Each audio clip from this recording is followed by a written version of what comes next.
Hello everyone. Today in this video I am going to take the topic soil as a resource from the chapter resources and development. तो इसमें हम देखेंगे कि किस तरह से सॉयल इम्पॉर्टेंट है agricultural activities, pasture land, different type of vegetation, सभी के लिए सॉयल इम्पॉर्टेंट है क्योंकि ये अपर मोस्ट लेयर है और इसी पे हमारा वेजिटेशन या जो एग्रीकल्चर एक्टिविटीज़ होती हैं उसके लिए इम्पॉर्टेंट है ये काफ़ी ज़्यादा। तो इसमें हम जो सॉयल की जो डिफरेंट लेयर्स हैं उस पर बात करेंगे, फिर इसका जो सॉयल फॉर्मिंग फैक्टर है वो डिस्कस करेंगे। Soil covers the earth surface. It is the only medium in which the plants grow. Natural vegetation, pastures and agriculture are supported by soil only. अब इसमें 4 लेयर्स हैं। सबसे जो ऊपर की लेयर होती है उसको हम बोलते हैं टॉप सॉयल, ये अपर मोस्ट जो सॉयल लेयर है। उसके जस्ट नीचे है सब सॉयल जिसमें कि वेदर्ड रॉक्स हैं, सैंड एंड सिल्ट, क्ले है। ये वेदरिंग होती कैसे? वेदरिंग मतलब कि छोटे टुकड़ों में टूटना, छोटे पार्टिकल्स में ब्रेक होना रॉक्स का। Weathering is the breaking down or dissolving of rocks and minerals on earth surface. Once a rock has been broken down, a process called erosion transports the bits of rock and minerals away. तो ये जो erosion होने लगता है, जब break होती हैं rocks, उसके बाद इरोजन होता है और ये जो रॉक के जो टुकड़े हैं, जो मिनरल्स हैं, वो दूसरी जगहों पे ट्रांसफ़र होते रहते हैं. Water, ice, acids, salts, plants, animals and changes in temperature are all agents of weathering. तो इनकी वजह से ये वेदरिंग प्रोसेस होता है. तो सब सॉयल जो है वो टॉप सॉयल के जस्ट नीचे वाली लेयर है सब सॉयल. इसमें वेदर्ड रॉक्स हैं, सैंड है, सिल्ट क्ले है. देन उसके नीचे आता है substratum. Substratum refers to a layer below the surface. The term is often used in soil science and it refers to the layer that lies below the surface layer and the subsoil. Soils typically have 3 major horizons: the surface horizon, the subsoil below that, and then the substratum. तो third layer है ये substratum की, जिसमें कि withered parent rock material है, ठीक है, और सबसे नीचे अनविदर्ड पेरेंट बेड रॉक, ठीक है, यानी जहाँ से जो मेन अनवेदर्ड पेरेंट रॉक है जो सबसे नीचे है. And what is bedrock? It is the hard, solid rock beneath surface materials such as soil and gravel. Bedrock also underlies sand and other sediments on the ocean floor. It is consolidated rock, meaning it is solid and tightly bound. तो ये layers हैं soil की.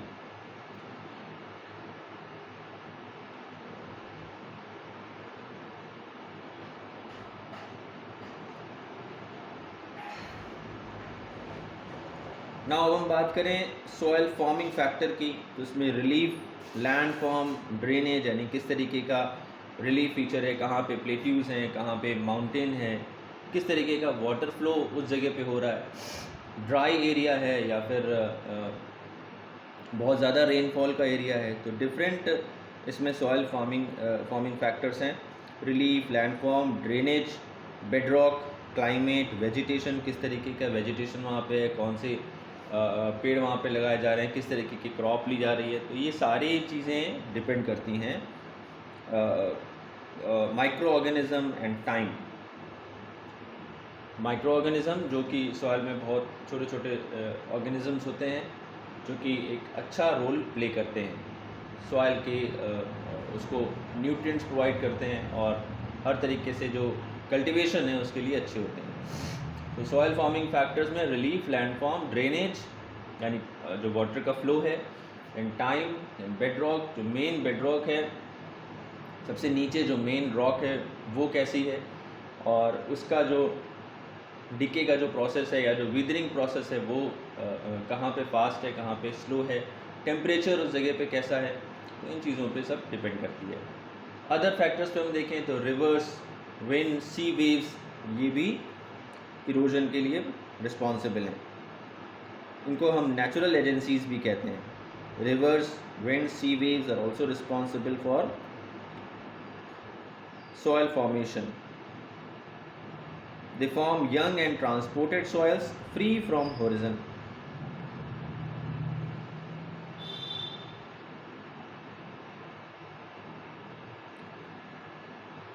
Erosion के बाद फिर इनका deposition होता है रॉक मटेरियल्स का, जो लो लाइंग एरियाज़ हैं वहाँ पे जाके डिपॉजिट होती हैं, क्योंकि विंड से, वाटर से, वेव्स के थ्रू ये ट्रांसपोर्ट होती हैं और अदर प्लेसेस पे जाके ये डिपॉजिट होती जाती हैं। नेक्स्ट हम बात करें chemical and organic changes take place in soil due to humidity, temperature, gases in atmosphere, vegetation and micro organism. Chemical और ऑर्गेनिक चेंजेस भी होते रहते हैं एटमॉस्फेयर में। किसी भी, जैसे हम इंडिया की बात करें तो नॉर्दर्न पार्ट में डिफरेंट एटमॉस्फेयर है, क्लाइमेट अलग है। वेस्टर्न पार्ट में आप देखिए तो जो टेम्परेचर है वो जो रूखा एरिया है, यानी जो गुजरात और राजस्थान का है, वहाँ पे अलग तरीके की सॉइल है। नॉर्थ ईस्टर्न पार्ट, जहाँ पे कि हम आसाम जैसी जगहों की बात करते हैं, टी प्लांटेशन वहाँ पे काफ़ी अच्छा होता है, तो वहाँ पे अलग है। और साउथ में कर्नाटक और तमिलनाडु में देखें तो अलग है। तो इस तरीके से वोल्केनोज इरप्शन भी हुए हैं बहुत ज़्यादा मिलियंस ऑफ ईयर्स अगो, और उनका जो लावा था उससे भी, उसके जमने से भी रॉक्स बनी, देन उन रॉक्स की वेदरिंग से फिर सॉइल बनी। तो ये डिफरेंट प्रोसेस हैं जो जोग्राफिकल चेंजेस हुए हैं, जो इस तरीके के इंसिडेंट्स हुए हैं, उसकी वजह से ये डिफरेंट टाइप्स ऑफ सॉइल्स हमको डिफरेंट एरियाज़ में देखने को मिलती हैं। नेक्स्ट इंपॉर्टेंट फैक्टर इसमें ह्यूमस का भी है। Also contain organic matter called humus which is formed by dead and decayed plants and inorganic materials। ठीक है, यहाँ पे जो प्लांट्स और डिकेड प्लांट्स हैं या फिर जो डेड प्लांट्स हैं, उनके डिकम्पोजिशन से जो पार्टिकल में डिवाइड हो रहे हैं वो भी सॉइल में मिक्स होती जाती है, और इसको हम बोलते हैं ह्यूमस। ह्यूमिडिटी या वाटर पार्टिकल्स उसमें ज़्यादा होते हैं। जैसे घरों में भी जो वेजिटेबल या जो फ्रूट्स के छिलके हैं, उनको हम किसी कंटेनर में अगर रख दें पानी के साथ मिला के, तो 1-2 दिन में, 3 दिन में वो अच्छा एक पौधों के लिए फर्टिलाइज़र का काम करते हैं। तो जो माइक्रो ऑर्गेनिजम्स हैं, न्यूट्रिएंट्स हैं, तो वो चीज़ें पौधों को उससे मिलती है। सो ह्यूमस इंक्रीजेस सॉइल फर्टिलिटी। तो सॉइल एज रिसोर्स में हमने देखा कि किस तरीके से ये एक बेस्ट मीडियम है, ये सिंगल एक मीडियम है जिसमें कि हम वेजिटेशन करते हैं या फिर जो एग्रीकल्चर एक्टिविटीज़ है वो करते हैं। फिर सॉइल के हमने 4 लेयर्स की बात की, अपर 3 लेयर्स एंड सबसे नीचे क्या है, अनवेदर्ड पेरेंट बेड रॉक है। देन सॉइल फॉर्मिंग फैक्टर्स में relief, landform, drainage, time, bed rock, इनकी बात की। रिवर्स, विंड और सी वेव्स भी इम्पॉर्टेंट फैक्टर्स हैं इसके। केमिकल एंड ऑर्गेनिक चेंजेस भी होते रहते हैं सॉइल में, ठीक है। ह्यूमिडिटी, टेम्परेचर, जो डिफरेंट गैसेज हैं एटमॉस्फेयर में, उसकी वजह से, माइक्रो ऑर्गेनिजम्स की वजह से, और ये बहुत लंबा टाइम लेते हैं। और टाइम भी एक इम्पॉर्टेंट फैक्टर है इसमें, केमिकल एंड ऑर्गेनिक चेंजेस। फिर उसके बाद हमने लास्ट में बात की ह्यूमस के बारे में, formed by dead and decayed plants and inorganic materials. It increases soil fertility. So this was the topic, soil as a resource. Next हम बात करेंगे कि how many types of soils are there in India. तो कौन कौन सी soil और किन areas में पाई जाती हैं, और किस तरीके का वेजिटेशन या किस तरीके की क्रॉप हम उन सॉइल से लेते हैं, और किसके लिए अच्छी है वो पर्टिकुलर उस प्लेस की सॉइल।